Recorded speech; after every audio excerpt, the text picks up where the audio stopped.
Yes, thank you.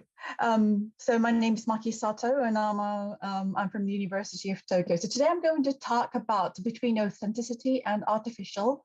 I want to shed light on the contingency from a philosophical point of view. And I have been enjoying this past 2 days through the recordings of your colleagues. And I'm feeling a little bit awkward of my talk today. But here is what we, as a clan of a philosopher, as a member of the philosopher, is thinking through the robotics and artificial intelligence or embodied intelligence. So, and today I'm especially going to talk about mainly on perspectives from Japanese philosophy. So background of my interest, it comes from what is it to be human. So it is a real nice contingency from what Tamara has been saying. What is to be human is not to remain human at all. But my interest comes from what is to be human. How can we be more human? And that this is the reason why, as a philosopher, I'm looking at AI and robotics, especially on embodied intelligence. So where I come from is I wanted to identify the place of kokoro as a heart mind.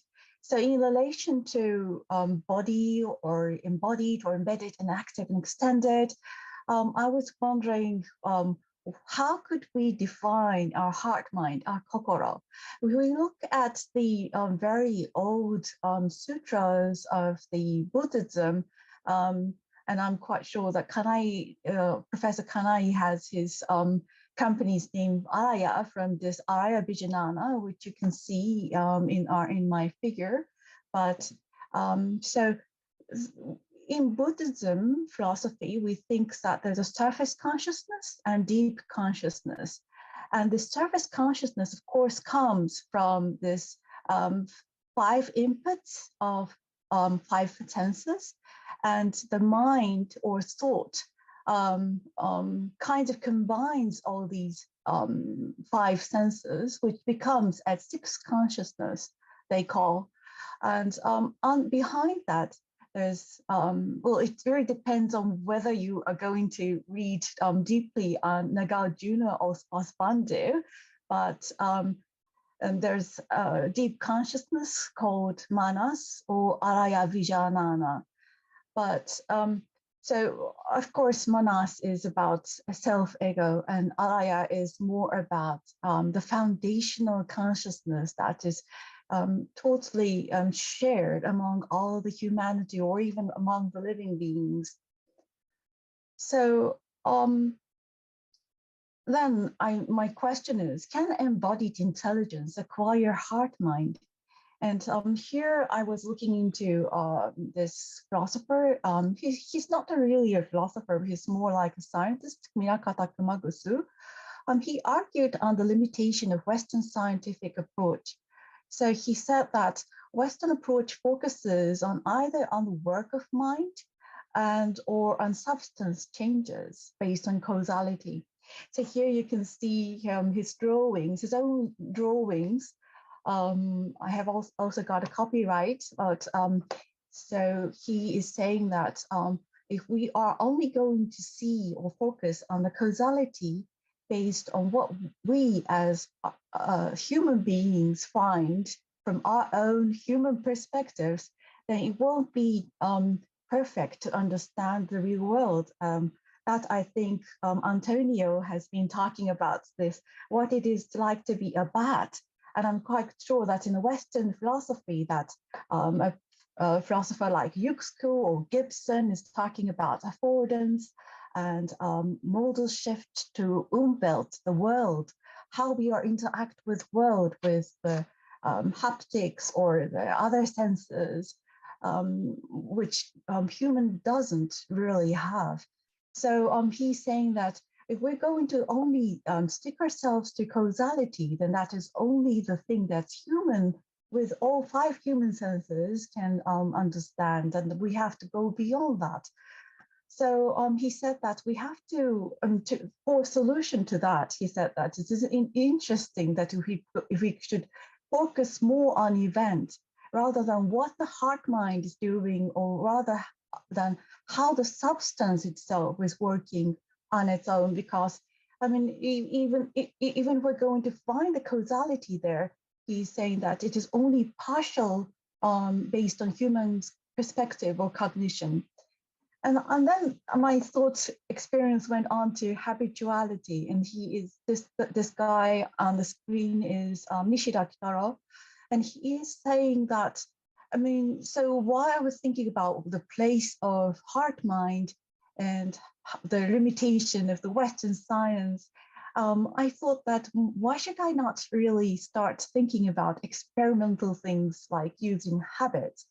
And then that came to, this philosopher, Nishida Kitaro's logic of Basho, which is quite famous among the Japanese philosophers. But he is saying, interestingly, he's saying that decision making um, is always happening with among the interrelationship of the will. So he's saying that even though a particular decision making is done, um, there's always, it is not only you that is the substance or the subject that is making the decision, but is inclusive of the praise, which means that there's always unconscious interactions with the environment that you're thrown into.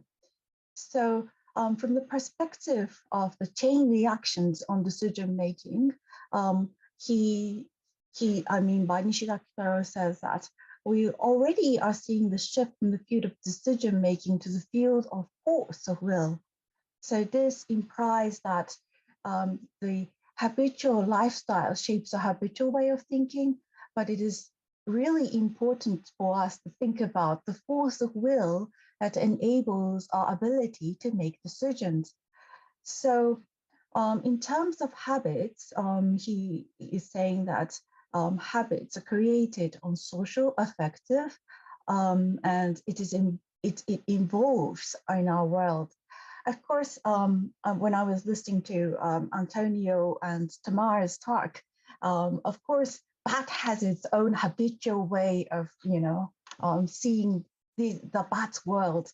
And if we are going to have like the tail or the six finger, as Tamar has been saying, then I mean, we will eventually create our own habitual mind shift through the new the six finger or the new embodied particles that is going to be attached to our body, right?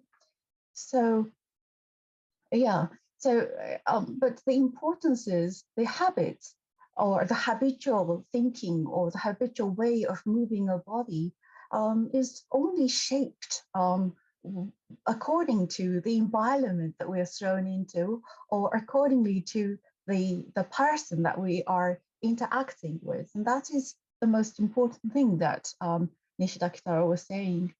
So on the causality and contingency, which is today's main talk, um, let's see. Oh, sorry. I thought that I was running out of my time, so I was just looking at chat. I'm sorry. So today's main talk is more on causality and contingency. So I was wondering, so how can we overcome habitual or no brain reaction? I mean, when it comes to habitual, then of course there's consciousness going on, as in the first slide, as you've seen, there's the five senses or six senses, but then under that there's a deep consciousness that is there and consciously working behind the scene. So habits is created because we don't really consciously react to others or environment, but so it's more like no brain reaction to us when it comes to habitual, right? So I was wondering, how can embodied intelligence overcome the created causality? Because in the robotics or in the programmed codes, I'm quite sure that there's always a rigid kind of causality created in the programmed codes.